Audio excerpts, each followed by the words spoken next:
Há quase 2000 anos, o Messias veio a esse mundo, revelar o Pai, ensinar a verdade e trazer a salvação. O mundo que jazia em trevas e maldade agora via a luz da salvação, resplandecer na vinda do Messias, a luz que veio desfazer as obras das trevas. Seu ensino se estendeu pelos confins do mundo, e preenchia o vazio dos corações dos aflitos, cansados e oprimidos pela escravidão e maldade desse mundo, já que as palavras do Messias eram o puro amor e luz que resplandeciam do Pai, além de trazer a esperança e a salvação a todos que nele crescem. A verdade, porém, foi duramente perseguida pelas hostes da maldade, mas por mais que a palavra do Messias fosse perseguida, ela sempre produzia frutos, os verdadeiros filhos do Pai, os quais permaneciam na fé até o fim, pois estavam cheios do Espírito do Pai.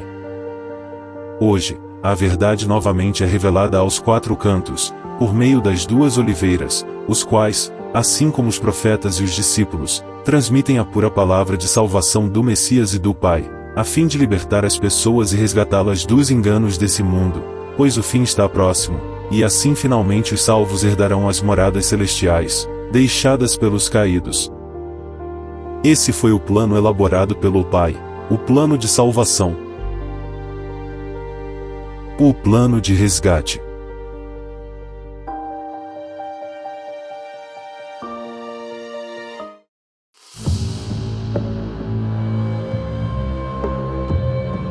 Israel ao longo do tempo domina seu povo por meio do medo e opressão, era um Deus totalmente vingativo, mau e opressor, se mostrando em várias vezes ser um falso Deus, se arrependendo, não sabendo o que fazer ou o que iria acontecer, não demonstrando nem onisciência nem onipresença, características primordiais de um Deus. Suscitou servos depois de Moisés como Josué, Saul, Sansão, Davi, Salomão dentre outros, os quais serviram de acordo com as vontades de Israel, os quais eram segundo seu coração, todos mataram, roubaram e destruíram, descumprindo todos os 10 mandamentos, exercendo terror e domínio do seu nome sobre a terra. Israel sempre se utilizava de homens sanguinários como Josué, Davi, Judas Macabeu, Sansão, dentre outros, os quais eram responsáveis por guerrear e destruir todos os povos tidos como inimigos de Israel, e assim espalhavam o medo e terror pela terra que conquistavam. Além disso, ele suscitava vários falsos profetas, como Samuel, Elias e Eliseu, os quais repassavam as ordens de Israel a seu povo, para sua adoração. Ismael, que no princípio usava o corpo de Arão para doutrinar o povo, agora usava Elias para enganar o povo, o falso profeta, encarregado de maravilhar o povo com sinais e prodígios, entre eles fazer descer fogo do céu. O Messias deixou claro que ninguém subiu aos céus, a não ser ele, que desceu dos céus, fazendo referência ao conto de que Elias subiu aos céus numa carruagem de fogo. Ora, ninguém subiu ao céu, senão o que desceu do céu, o Filho do Homem, que está no céu. Desde Adão e Eva até o Apocalipse. Quer conhecer alguém verdadeiro? Quer conhecer? Bem claro. Pega os 10 mandamentos, resumindo pelo Messias, amará ao Pai e amor ao próximo.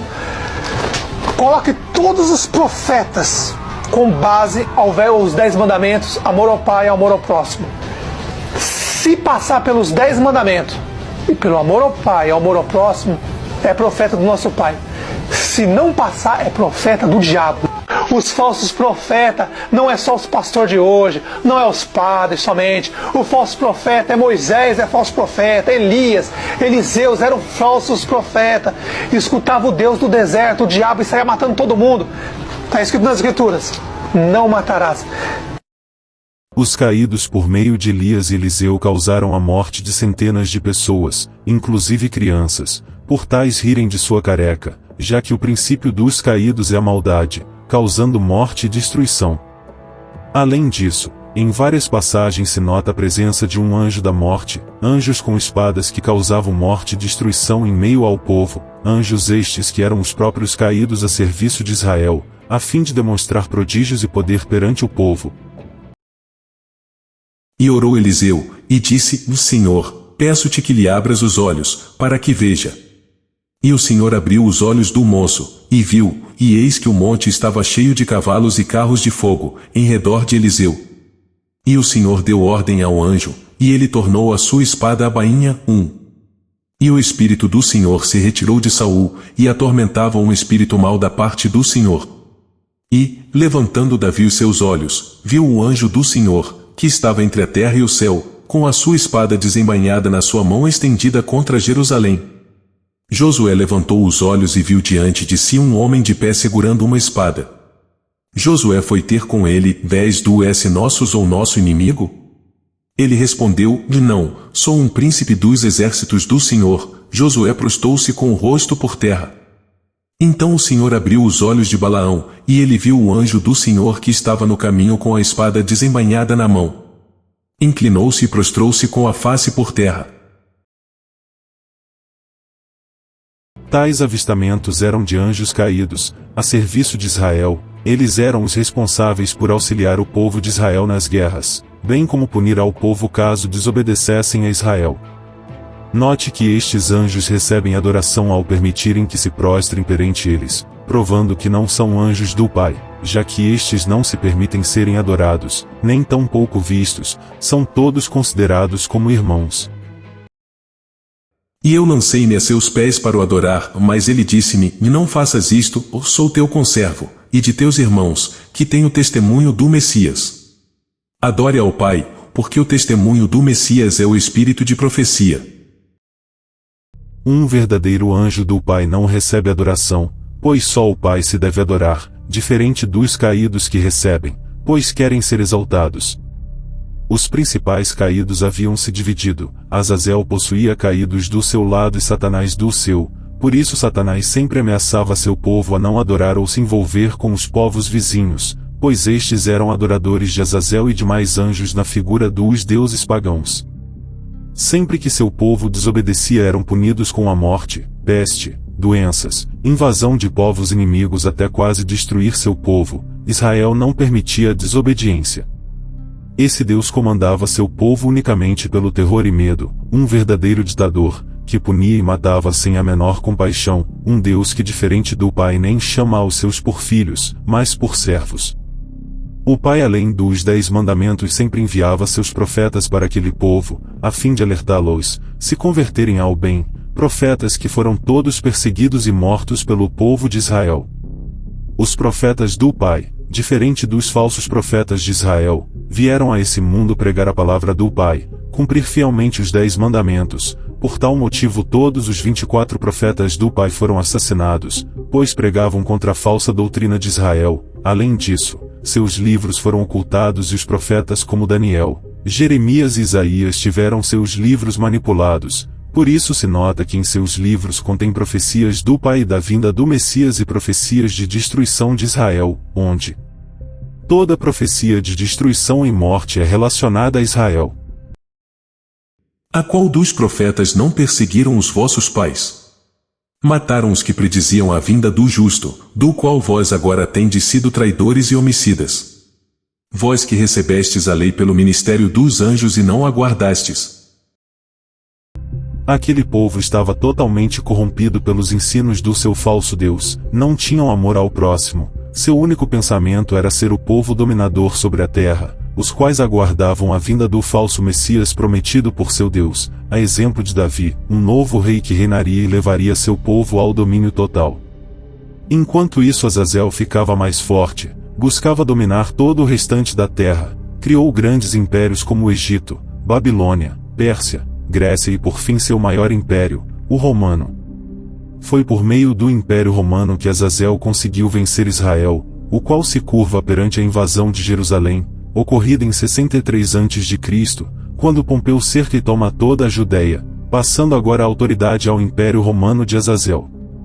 Pompeu toma Jerusalém, além do templo judaico, onde invade o Santo dos Santos, lugar somente permitido aos sacerdotes. Ele, porém, não saqueia nada, mas vê a Torá com suas leis e percebe como os judeus eram totalmente obedientes a ela.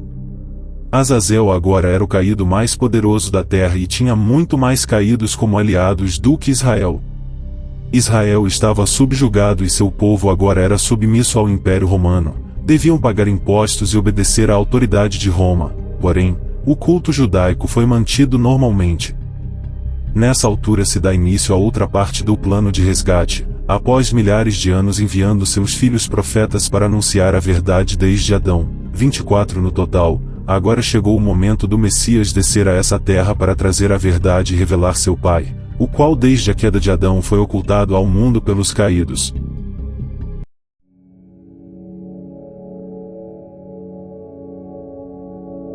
Para vir a esse mundo o Messias teve que se tornar carnal, ele foi igual em tudo ao ser humano, exceto no pecado, se fez como nós para trazer a verdade, revelar o Pai, e veio primeiro ao povo de Israel pois era o povo mais corrompido pelos caídos.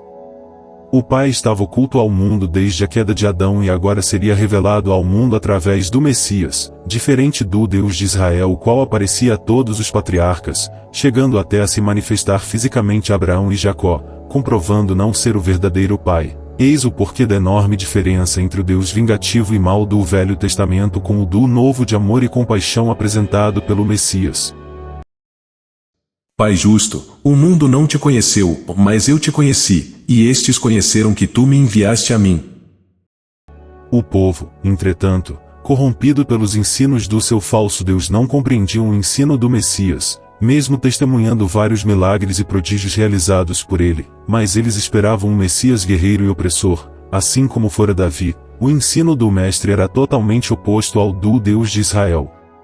Israel e os caídos sabiam que cedo ou tarde o Messias desceria nessa terra, por isso se encarregaram de doutrinar fortemente seu povo através de falsos profetas, ensinos e leis. O Messias condenou fortemente as leis e doutrinas judaicas, não obedecendo a nenhuma, como apedrejar a adúltera, obediência aos fariseus, lei do talião, juramento e várias outras que ele anulou, ainda se fazendo maldito perante a lei judaica por não as cumprir e sendo morto no madeiro, mas ele cumpriu fielmente os 10 mandamentos do Pai, a verdadeira lei, resumidos por ele em 2, amor ao Pai e ao próximo. Destes depende a lei dos 10 mandamentos do Pai e os verdadeiros profetas, que o povo judeu sempre desobedeceu matando, roubando e destruindo. Serpentes. Raça de víboras. Como escapareis ao castigo do inferno? Vede, eu vos envio profetas, sábios, doutores. Matareis e crucificareis uns e açoitareis outros nas vossas sinagogas. Persegui-los-eis de cidade em cidade, para que caia sobre vós todos o sangue inocente derramado sobre a terra, desde o sangue de Abel, o justo, até o sangue de Zacarias, filho de Baraquias, a quem matastes entre o templo e o altar. Em verdade vos digo, todos esses crimes pesam sobre esta raça. Vós tendes por pai ao diabo, e quereis satisfazer os desejos de vosso pai. Ele foi homicida desde o princípio, e não se firmou na verdade, porque não há verdade nele. Quando ele profere mentira, fala do que lhe é próprio, porque é mentiroso, e pai da mentira. O Messias chama aquele povo de filhos do diabo, o mesmo povo que milhares de anos atrás foi chamado pelo seu falso Deus de seu filho primogênito. O povo judeu estava extremamente corrompido pelos ensinos de morte e maldade de seu falso Deus. Eles não compreendiam a linguagem de amor e perdão ao qual o Messias ensinava, pois para eles era totalmente oposto aos seus maus princípios, que assim como seu Deus, eram mentir, matar, roubar e destruir. E a condenação é esta, em que a luz veio ao mundo, e os homens amaram mais as trevas do que a luz, porque as suas obras eram mais. Os líderes religiosos da época tramavam sua morte. O Messias sabia que iria morrer nessa terra, pois os caídos juraram matá-lo em vingança por serem expulsos do reino. Tanto que perto de sua morte Israel e Ismael aparecem como Moisés e Elias ao Messias o ameaçando matar assim que entrasse em Jerusalém. Os caídos para se manifestarem fisicamente necessitam de corpos humanos, por isso o corpo de Moisés foi disputado por Israel e Elias tomado por um redemoinho de fogo por Ismael, ambos os corpos sumiram, são os corpos usados por Israel e Ismael para se manifestar fisicamente ao Messias. Ao se completar seu tempo de ensino nesse mundo o Messias sabia que era chegada a sua hora de retornar ao Pai. Eis que vamos para Jerusalém, e o Filho do Homem será entregue aos príncipes dos sacerdotes, e aos escribas, e condená-lo à morte. E o entregarão aos gentios para que dele escarneçam, e o açoitem e crucifiquem, e ao terceiro dia ressuscitará. O Messias foi assassinado pelo sistema religioso da época, com o aval do povo, orquestrado por seu falso Deus Israel, através da lei promulgada por Moisés, a vingança que ele encontrou para se vingar de sua expulsão do reino pelo Messias. Eis porque o Messias foi fortemente torturado antes da sua morte, eram os caídos se vingando, submetendo o Messias aos mais diversos tipos de tortura e humilhação. Mas os judeus não tinham poder para matar o Messias, era preciso Israel pedir ao Império Romano de Azazel para executá-lo. Quando interrogado por Pilatos, este era na realidade o próprio Azazel no seu corpo, interrogando o Messias. Eis o porquê do tom irônico de Pilatos ao interrogá-lo e o silêncio do Messias perante o mesmo. Ele sabia que estava ali dialogando com um caído. Por isso o Messias diz a Pilatos, que poder nenhum teria sobre ele, se o Pai não tivesse permitido, ou seja, o Messias estava se referindo ao mundo e seu domínio que o Pai concedeu a Israel e demais caídos durante os 6.000 anos a que foram entregues. Azazel entrega a decisão ao povo sabendo que estavam corrompidos e pediriam sua morte. Queria mostrar que sabem enganar o povo ao ponto de matarem o próprio filho do Pai. Enquanto não se completava os 3 dias da ressurreição, o corpo do Messias foi guardado sem cessar pelos 2 anjos que sempre o acompanham desde o começo no reino, as 2 testemunhas. Caso contrário, os caídos certamente destruiriam seu corpo. Viu 2 anjos vestidos de branco, sentados onde estivera o corpo do Messias, um à cabeceira e outro aos pés. Enquanto o acompanhavam com seus olhares, vendo-o afastar-se para o céu, eis que lhes apareceram 2 homens vestidos de branco, que lhes disseram: Homens da Galileia, por que ficais aí a olhar para o céu? Esse Messias que acaba de vos ser arrebatado para o céu voltará do mesmo modo que o viste subir para o céu. A missão do Mestre havia se cumprido neste mundo, o ponto principal do plano de resgate do Pai, a fim de que as moradas vazias sejam novamente ocupadas, e para isso era necessário mostrar o caminho até elas. O Messias veio a este mundo revelar o Pai, por isso é o único caminho até ele. Estava no mundo, e o mundo foi feito por ele, e o mundo não o conheceu. Veio para o que era seu, e os seus não o receberam. Mas, a todos quantos o receberam, deu-lhes o poder de serem feitos filhos do Pai, aos que creem no seu nome, os quais não nasceram do sangue, nem da vontade da carne, nem da vontade do homem, mas do Pai. E o Verbo se fez carne, e habitou entre nós, e vimos a sua glória, como a glória do unigênito do Pai, cheio de graça e de verdade. O Messias veio provar que é possível vencer esse mundo, assim vencer os pecados e armadilhas criados pelos caídos, a fim de corromper e condenar a humanidade. Tenho-vos dito isto, para que em mim tenhais paz. No mundo tereis aflições, mas tende bom ânimo, eu venci o mundo. Por isso ele sempre condenou esse mundo e tudo o que ele oferece, principalmente as riquezas e bens materiais. Ele sabe que tudo neste mundo foi adulterado pelos caídos para satisfazer e corromper a carne. Israel tentou o Messias de todas as formas, já oferecendo este mundo e seus reinos para que em troca o adorasse, assim como fizera a Abraão e aos reis da terra, pois acreditava que se corrompesse o Messias acabaria com o plano de resgate do Pai. Mas seu plano nunca daria certo, pois o Messias, sendo o verdadeiro mestre e filho do Pai, nunca se deixou enganar por ele ou por qualquer outro caído rebelde. Ele que é a verdade e o caminho até ao Pai e seu reino. O que antes com Adão se abriu o caminho para a morte e pecado, agora através do Messias se abre o caminho para a salvação e a vida eterna a todo aquele que nele crer. Para lhes abrires os olhos, e das trevas os converteres à luz, e do poder de Satanás ao Pai, a fim de que recebam a remissão de pecados, e herança entre os que são santificados pela fé em mim.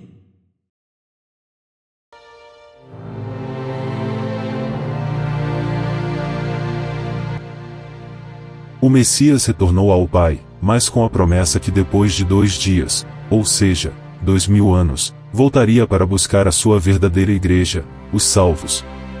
Todos que crerem nele e amaram seu próximo se salvará e herdará as moradas vazias deixadas pelos caídos no reino, as 500 milhões de casas, mais 3 que o Messias e as 2 testemunhas deixarão de habitar para as entregar aos novos irmãos, as quais serão ocupadas por todos aqueles que creram no Pai e na sua palavra.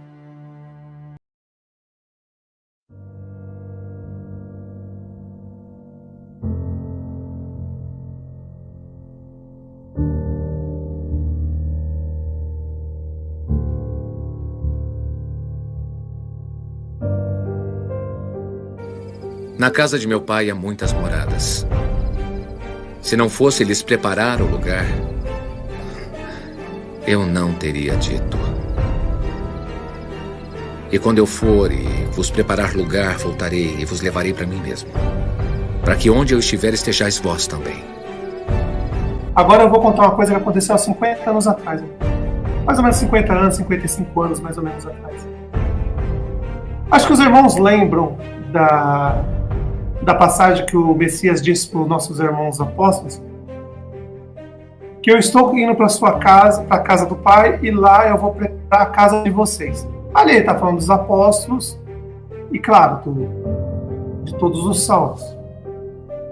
Há 50 anos atrás, 55 anos atrás mais ou menos, o Pai e o Messias estavam contando. Eu vou contar uma historinha para vocês, os irmãos vão entender mais ou menos. Tá? É uma historinha só para vocês entenderem. O Pai e o Messias estavam conversando. E aí o Pai e o Messias estavam conversando e eles estavam lendo livros. Esses livros são dos irmãos salvos, que, quando for salvo, os livros são destruídos. Não tem mais livro. Salvo não precisa ter livro, salvo não precisa de ter nada. Salvo está salvo, quem tem que ter livro são os condenados por julgamento. Os salvos são, depois que acabar tudo, o Pai e o Messias, os livros dos salvos são esquecidos, são destruídos. Mas até lá, o Pai ainda estava, ele usa o livro dos salvos ainda. Só uma historinha para vocês vão entender. Então o Pai e o Messias estavam lendo os livros dos salvos. E aí o Messias falou, só um exemplo, tá? Falou pro Pai, hoje é dia de preparar mais casa, Pai. Mais casa. Aí ele pegou o livro de alguns irmãos salvos e começou a ler. O Messias falando pro Pai, nós vamos preparar as casas para nossos irmãos, né? E eu vou dizer para vocês como que vai ser preparada a casa de vocês. Talvez os irmãos não saibam, mas hoje vocês vão ficar sabendo. Quem preparou a casa de vocês foi vocês mesmos. Talvez você não está entendendo, né? No livro de vocês, tudo que vocês fizeram, tudo que vocês viram e que vocês gostaram, que não seja parte da maçonaria do sistema dos anjos caídos, resumindo, máquinas, coisas feitas por mão de homens, mas tudo que vocês gostaram, vamos supor, uma flor, uma cor, um lago, um animal.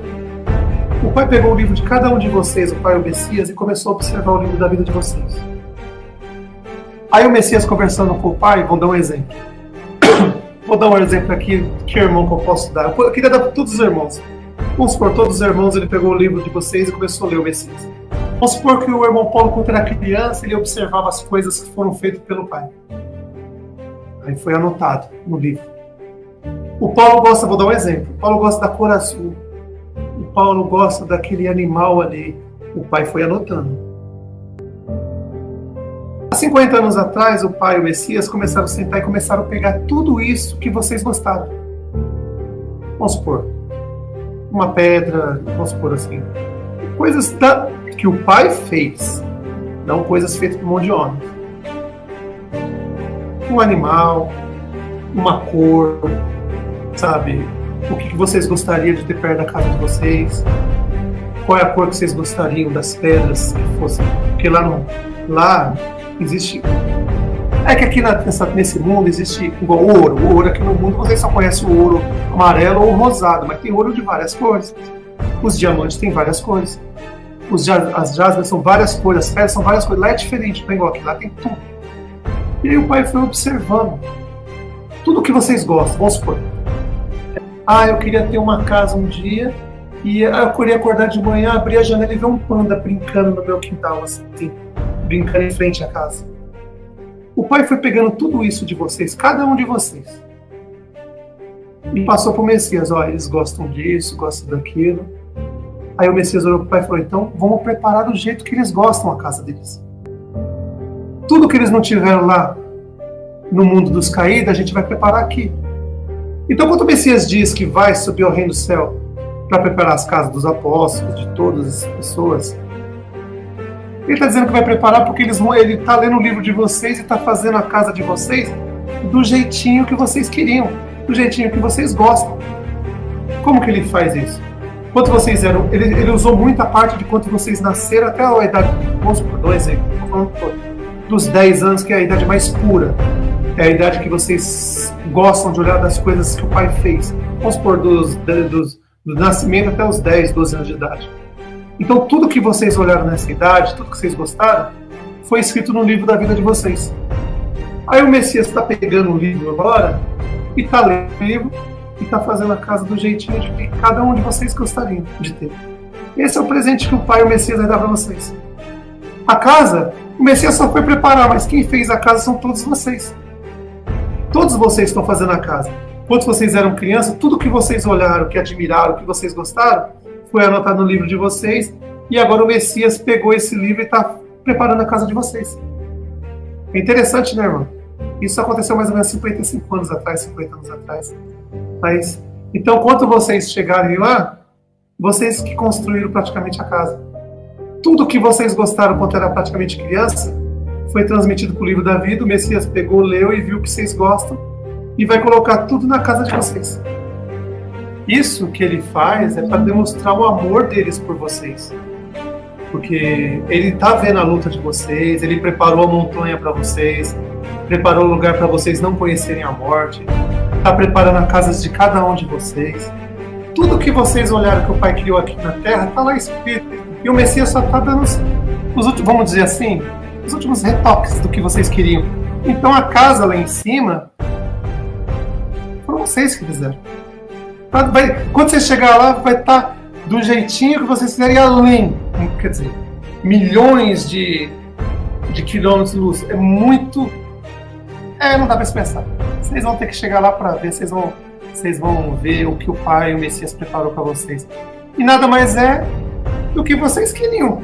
Mas é assim, tudo livre. É como eu digo para os irmãos, você vai acordar de manhã, vai ter um leão passando na frente da sua casa. Um urso. Eles vão passar na frente da sua casa. Você vai olhar assim, ele vai estar lá deitado, brincando na frente da casa de vocês, assim. Coisa mais normal do mundo. Aqui não, aqui eles são selvagens, mas lá não. Lá eles brincam com todo mundo, eles são... Não existe maldade lá em cima, entendeu? Não, quem escutou na casa de vocês aí foi o Messias, tá? Foi ele que estava aí. Como eu disse, o Messias estava aí, ouviu e só conversou. Só passou pra mim, só. Aí só pra lembrar que ele está com vocês, então, pra vocês não ter dúvida, entendeu? Ele tá mostrando pra vocês que ele estava com você, aí do lado de vocês. Eles estão sempre na casa de vocês. É que vocês têm que abrir o coração e sentir. Ele tá aí sempre. Sempre. Sempre ele passa na casa de algum irmão e fica um pouquinho olhando, observando vocês. Ele está sempre por aí. Quando vier o Consolador, que eu da parte do Pai vos hei de enviar, aquele Espírito de verdade, que procede do Pai, ele testificará de mim. E vós também testificareis, pois estivestes comigo desde o princípio. É melhor que eu vá embora. Porque se eu não for, o advogado não virá a vocês. Mas se eu for, eu o enviarei. Quando o advogado vier, ele vai desmascarar o mundo, mostrando quem é o pecador, quem é o justo e quem será condenado. Quem é o pecador? Aquele que não acredita em mim. Quem é o justo? Sou eu. Mas não mais me verão porque eu vou para o Pai. Quem será o condenado? É o príncipe desde o mundo, que já foi condenado. Ainda tenho muitas coisas para dizer, mas agora não seriam capazes de suportar. Quando vier o Espírito da Verdade, ele vos encaminhará em direção a ela. Porque o Espírito não falará em seu próprio nome, mas dirá o que escutou e lhes anunciará as coisas que hão de acontecer. O Espírito da Verdade manifestará a minha glória, porque ele vai receber daquilo que é meu e interpretará para vós. Tudo que pertence ao Pai é meu também. O Espírito vai receber daquilo que é meu e interpretará para vós. E isso vocês vão começar a entender agora. Tudo isso que o Pai está fazendo para vocês, sabe? Tudo que o Pai está fazendo, o Messias, os apóstolos passaram, sabe? A casa de vocês, tudo. É como o Pai estivesse falando para vocês todos, pedindo obrigado por acreditar nele e ajudar ele a repor as casas no reino do céu, completar o 1 bilhão e 503 milhões de irmãos.